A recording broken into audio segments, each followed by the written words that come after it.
Donald Trump claims Joe Biden doesn't know he's alive, despite forgetting son Barron's age.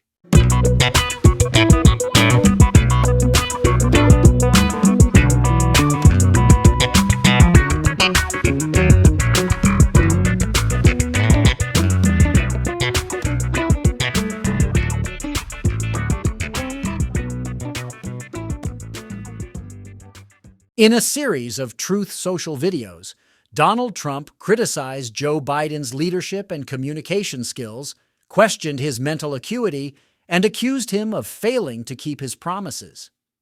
Trump also attacked Biden's handling of events like Charlottesville, alleging a misleading narrative. He further accused Biden of sending the wrong message on issues like Russia-Ukraine relations and Israel. Biden, in response, defended his record and commitment to Israel's security. Donald Trump mocks Joe Biden in a series of videos on Truth Social. We have to end it. The former president recently lashed out at President Joe Biden, dismissing him as a leader who fails to deliver on his promises. Trump criticized Biden's communication skills, saying, "He's a confused man. He can't put two sentences together. He doesn't have a clue. He doesn't know where he is. He doesn't know he's alive, and he's our president." Urging action, Trump, who is currently on trial, declared, "We have to end it," November 5th. In another post, the billionaire mogul highlighted Biden's response to the Charlottesville riots, asserting that Biden's narrative surrounding his White House run is misleading. "Crooked Joe Biden would say constantly that he ran because of Charlottesville. We know that's not true," he wrote per Radar Online. He went on to compare Charlottesville with ongoing protests and riots, adding, "And in any case, he's done a really terrible job because Charlottesville is like a peanut compared to the riots and anti-Israel protests that are happening all over our country right now." Donald Trump condemns Joe Biden for sending out wrong message. Trump went on to criticize Biden for consistently sending the wrong message, which he believes has contributed to a challenging period for the country.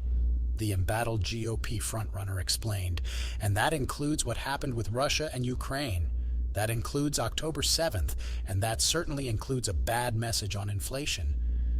Additionally, Trump accused Biden of harboring animosity towards Israel and the Jewish people, citing reports that the U.S. would halt the shipment of offensive weapons to Israel if its forces invaded Rafah.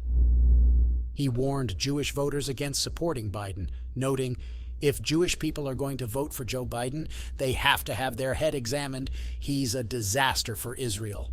The problem is that he hates the Palestinians also, and even more so, and he just doesn't know what to do." Joe Biden claps back at Donald Trump. Meanwhile, Biden mentioned to CNN that Trump constantly undermines his achievements, while also affirming in the same interview the U.S.'s commitment to make sure Israel is secure in terms of Iron Dome and their ability to respond to attacks. "He's never succeeded in creating jobs, and I've never failed," Biden criticized Trump. "When has he even done anything he said? I'm not being facetious. Think about it." Israeli Prime Minister Benjamin Netanyahu, on the other hand, told Dr. Phil during his primetime talk show that Biden's decision to withhold weapons from Israel amid the conflict with Hamas was a mistake. "We will do what we have to do to protect our country, and that means to protect our future. And that means we will defeat Hamas, including in Rafah. We have no other choice," he asserted. "I've known Joe Biden for many years, 40 years and more. We often had our agreements, but we've had our disagreements. We've been able to overcome them. I hope we can overcome them now," he added. Donald Trump forgets his son's age. Despite making comments about Biden's mental sharpness, Trump experienced a memory lapse this week when he momentarily forgot his youngest son's age. During an interview with Univision 51, Trump stumbled over Barron's age while discussing the youngster's upcoming political involvement as a Florida delegate for the Republican National Convention. "Well, to me that's very cute, because it's a very young guy and he's graduating from high school this year," he said per Radar. "He's a very good student, very smart," he continued. "And I think that's great. I think it's very interesting too, but he's pretty young. I will say, he's 17, but if they can do that, I'm all for it. I think I'm all for it, and he probably would be, knowing him. He would probably be for it too." Judge denies 2 motions by the ex-president's defense team. On Thursday, Judge Juan Merchan denied 2 motions by Trump's defense team. The first was a request for Merchan to modify Trump's gag order so he could respond to Daniels' testimony.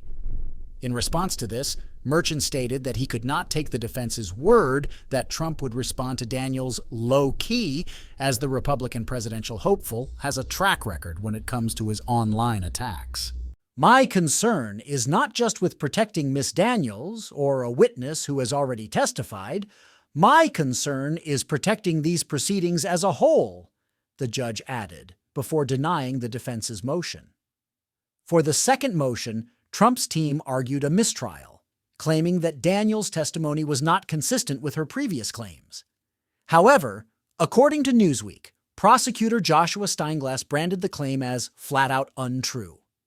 Trump's lawyer, Todd Blanche, tried to capitalize on some explicit claims Daniels made, such as information about the politician not using a condom, to justify his argument. However, Merchan ultimately denied the motion, questioning the defense team's decision not to object to a mention of the condom during the cross-examination. Start now by hitting the round subscribe icon so you don't miss anything. Thank you so much for watching. I'll see you next time.